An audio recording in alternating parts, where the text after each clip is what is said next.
You mentioned leases earlier. I've just recently had an inquiry about a property, again in Milton Keynes. The ground rent and service charges that you would pay, they are not necessarily they don't really affect how much you can borrow from a buy-to-let point of view. But bear in mind that they will take out of the, if whatever your monthly rent is, you've got your interest from your mortgage and the leasehold and the ground rent and service charges, which is going to minimise your profit. But if they are a low lease, then again, there are some lenders. There are some lenders that are okay. So I've dealt with one that's about 60 years and we can just about get that in.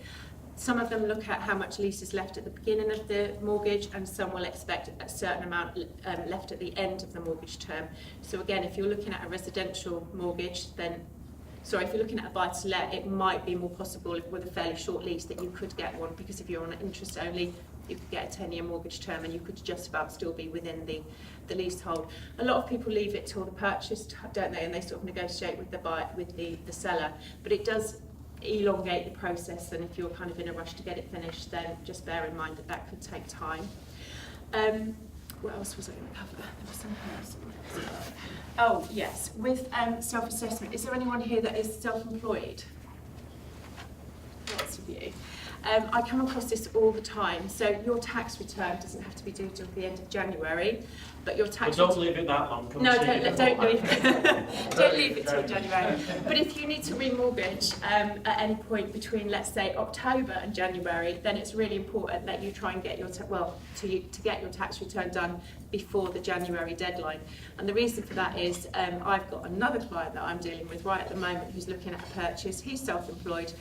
His tax return's up to date because he's not due till January, but if he wants a mortgage, there's only 2 lenders that will actually look at the accounts that are dated from January of last year, because those figures are now 18 months or older than 18 months old.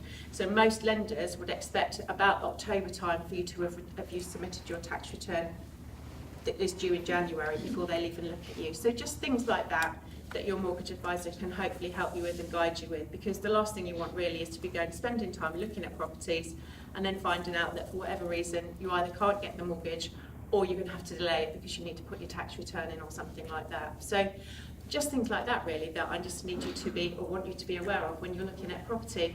I think that pretty much covers everything that I had on my notes. I don't know if anyone's got any questions or comments. There's probably several landlords like me that have had mortgages a number of years. Yeah. I've got some which are 15-year term. Some of those are approaching end of term. And you're thinking, if I take out another 25-year term, that's going to take me past retirement age. Mm-hmm. Could you tell us a little bit about that? Yeah, there's a whole stream of different lenders out there. We've got the kind of the high street lenders that are typically probably more cautious. So there are some lenders that even on a buy-to-let mortgage, they would expect you to have finished by about 65, by the age of about 65. But there's likes of Mortgage Works or Birmingham Midshires that you can be 100 years old and still have a buy-to-let, because at the end of the day, you don't need to be physically working. They don't have a minimum income requirement. You can basically just sit there and take the rent from your property as long as you've got, well, I wouldn't write it down, but I mean, as long as you're working at the point or have some income at the point of your application, that can be pension income. It doesn't have to be employed income. They're just happy that it's with the calculations about the rent covering the mortgage payments. That's not a problem. It just need to make sure that whatever lender that you use is happy. Well, to be fair, they wouldn't actually let you apply for it. If you're 60 years old and they need you to finish the mortgage by you're 70, they wouldn't let you apply for a 15-year mortgage term. So, but there are lenders out there, like the Mortgage Works, you can be 100 years old and have a buy-to-let mortgage. Well, presumably they've got a limited number of properties that you can get on maximum total lending. So if you've got 10, 15 properties, you're looking at quite a large number of mortgages. So you've got to spread it among a number of lenders. Well, yes and no. Funny enough, I've got one of the chap that I mentioned earlier that I've got a portfolio landlord. He's got about 15 or 16 properties. The majority of his are with the Mortgage Works. And again, this is criteria that your mortgage lender can help you with. They say we have no maximum portfolio. However, he lives in Leighton Buzzard and virtually all of his properties are in Leighton Buzzard, and they have a limit of 10 in the same postcode area. So he's moved out to Milton Keynes now, and they're quite happy with that. It's just, you just have to be a bit careful and know what those limitations are. So, for example, Accord mortgages say they've got no limit, they've got no portfolio limit, but actually only 10 can be mortgaged. You can have 100 properties, but only 10 of them can be mortgaged.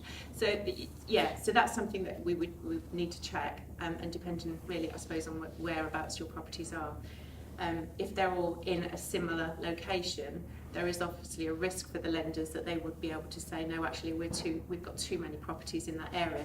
And I have had just as bog standard residential sort of refused by a lender because they've got too much coverage in that particular area within their lending group. So it doesn't happen very often, but it could happen. So is there anything else? Sorry. Would lenders taking into account the state pension as well as Yeah, company? I've got a client who just has received state pension. What you'd need to look for then is just a lender that doesn't have a minimum income requirement.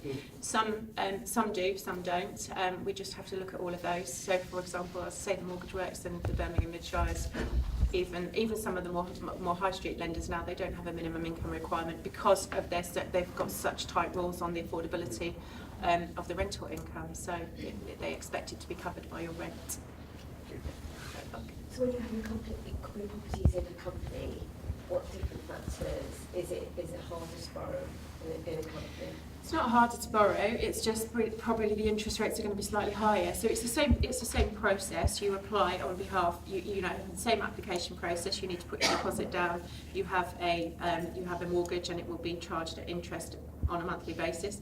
But it will just be slightly different because they're different products, different lenders. Not all lenders do buy-to-let mortgages, limited company buy-to-let mortgages, so they will just likely to attract a slightly higher interest rate. So the deposit will be calculated on that particular property rather than a portfolio within the limited company? Yeah, each mortgage generally is going to be is secured on one property. So, anyone else? I think I've taken much longer than I should have.